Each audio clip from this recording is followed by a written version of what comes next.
हरे कृष्णा। ओम अज्ञानतिमिरान्धस्य ज्ञानाञ्जनशलाकया चक्षुरुन्मीलितं येन तस्मै श्रीगुरुवे नमः।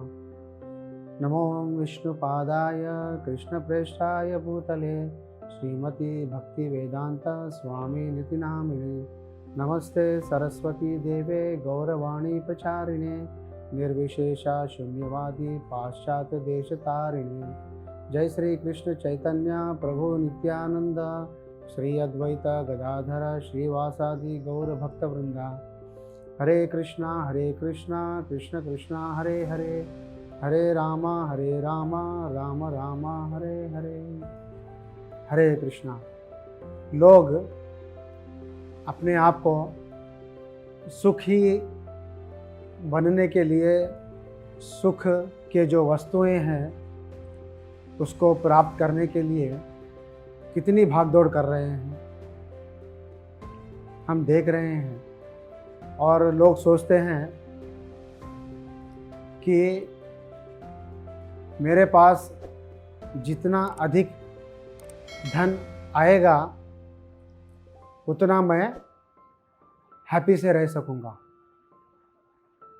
और इस धन से मैं अपनी इच्छा के अनुसार बहुत सारे वस्तुओं को अर्जित कर पाऊंगा और मेरे जीवन में खुशियों का अंबार, है ना, खुशियों का अंबार लगा दूंगा। लोग इस तरह का जीवन जीते हैं कि सोचते हैं कि मैं कभी नहीं मरूंगा।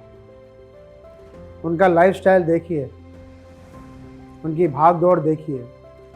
वो अपने आप को इतना बिजी रखते हैं कि कभी सोचते नहीं कि मेरी भी एक दिन मृत्यु होने वाली है। इस तरह का जीवन वो जीते हैं कि मृत्यु मेरा कुछ भी नहीं बिगाड़ पाएगी। लेकिन भगवत गीता में भगवान क्लियरली बोलते हैं, जन्म मृत्यु जरा व्याधि दुख दोषानु दर्शनम। जन्म लेना, बीमार पड़ना,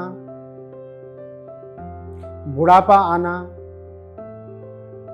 मृत्यु पाना, ये सब साइकिल है, साइकिल।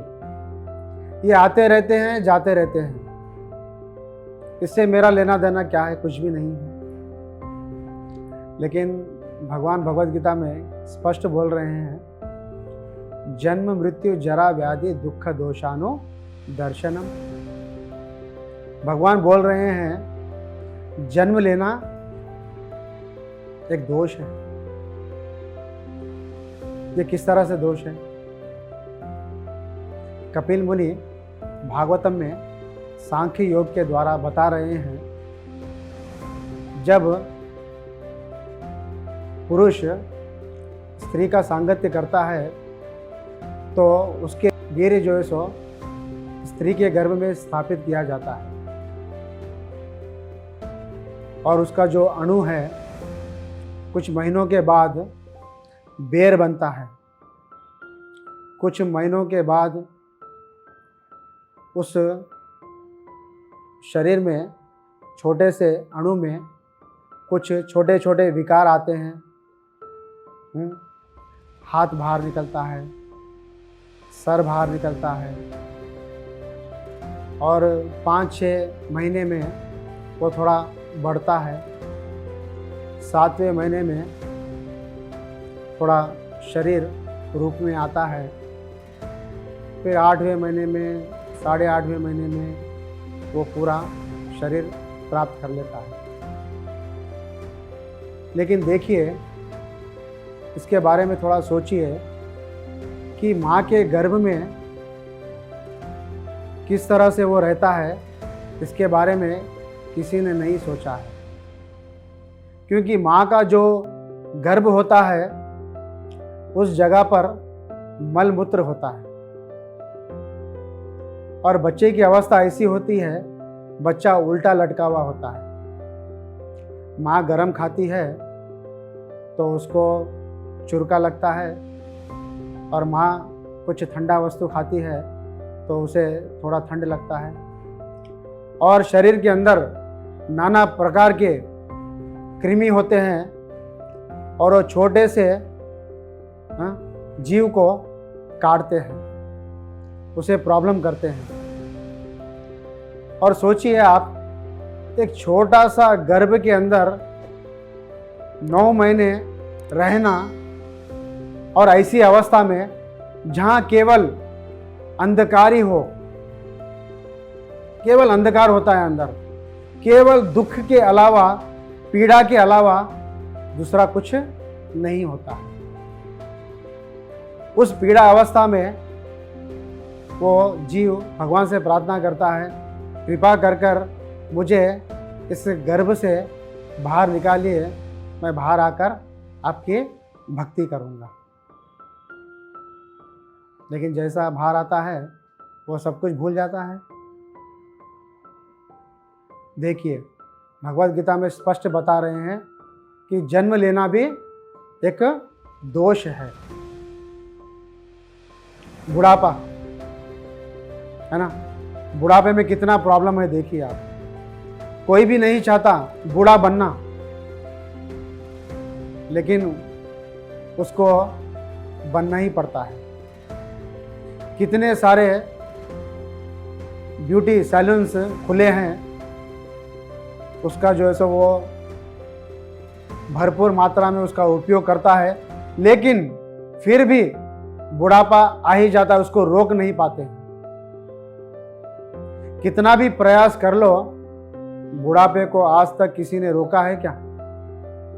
अगर रोकना चाहे तो भी प्रकृति रोकने नहीं देती है, क्योंकि प्रकृति इतनी शक्तिशाली होती है, उसको कोई भी रोक नहीं पाता है। बुढ़ापा आता है, बुढ़ापे में कितना प्रॉब्लम्स, बहुत सारे प्रॉब्लम्स है ना बुढ़ापे में। उठने में प्रॉब्लम, सुनने में प्रॉब्लम, खाने में प्रॉब्लम, पाचन शक्ति कम हो जाती है, चल नहीं पाते हैं। अगर कोई व्यक्ति पलंग से अगर बाथरूम भी चला गया तो लोग बोलते हैं देखो अपने से वो बाथरूम चला गया है ना। तो कितने सारे प्रॉब्लम्स हैं। और बुढ़ापे में कोई रेस्पेक्ट नहीं देते हैं ज़्यादा लोग, घर के ही लोग नहीं देते हैं। और बुढ़ापे में चिड़चिड़ापन आता है, बहुत सारा चिड़चिड़ापन आता है। कितना सारा बुढ़ापे में, बुढ़ापा भी कितना बड़ा प्रॉब्लम है, ये भी एक प्रकार का दोष है। और बीमारी, प्रैक्टिकली देखिए, आज से 100 साल पहले लोग इतने बीमार नहीं होते थे। आजकल जितने मंदिरा नहीं है, उससे ज़्यादा कई मात्रा में हॉस्पिटल्स हैं। क्यों? क्योंकि बीमारियों को हम बढ़ा रहे हैं, लेकिन उसको रोक नहीं पा रहे हैं। ऐसा कोई घर नहीं बचा जिस घर में टैबलेट नहीं है, चाहे आयुर्वेदिक हो, चाहे होम्योपैथिक हो या एलोपैथिक हो, हर कोई बीमार पड़ता है। ये भी एक प्रकार का दोष है। और मृत्यु,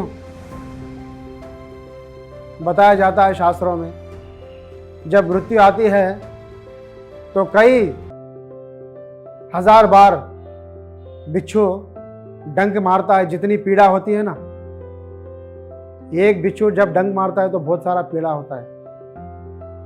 जब इतने हजारों बिच्छू जब डंक मारते हैं तो जितनी पीड़ा होती है उसका तो हमने मरने के बाद ही अनुभव होगा उसका।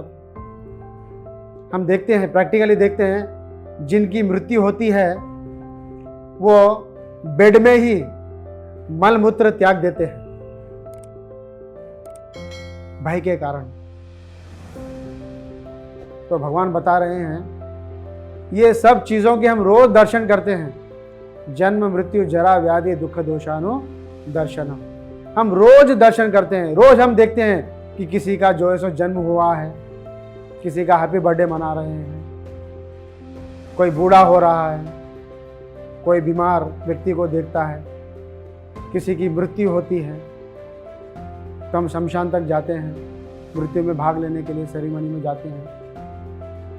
तो ये रोज हम दर्शन करते हैं, लेकिन हमें इतना भी विवेक बुद्धि नहीं आता है कि एक न एक दिन मुझे भी मृत्यु आएगी, इतने सारे दोष है, मैं किस तरह से मैं सुखी रह पाऊंगा।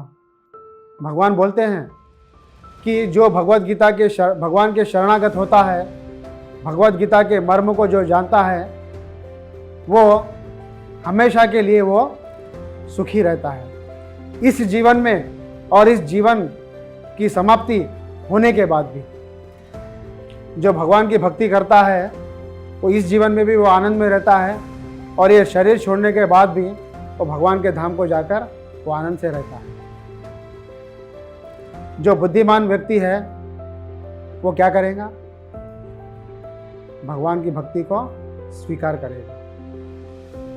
इसलिए इतना ही है, हम जिस तरह से जीवन जी रहे हैं, केवल हमारे जीवन में केवल भगवान को जोड़ना है, केवल भगवान को जोड़ना है। उनको प्रणाम करना है, उनको फूल अर्पण करना है, उनको कुछ फल अर्पण करना है, उनका नाम जपना है, भक्तों का संग करना है और भगवत गीता पढ़ना है, उनको भोग लगाकर प्रसाद रूप में स्वीकार करना है। इसको कहते हैं भक्ति। तो कृपा कर इस बारे में आप विचार कीजिए। हरे कृष्णा।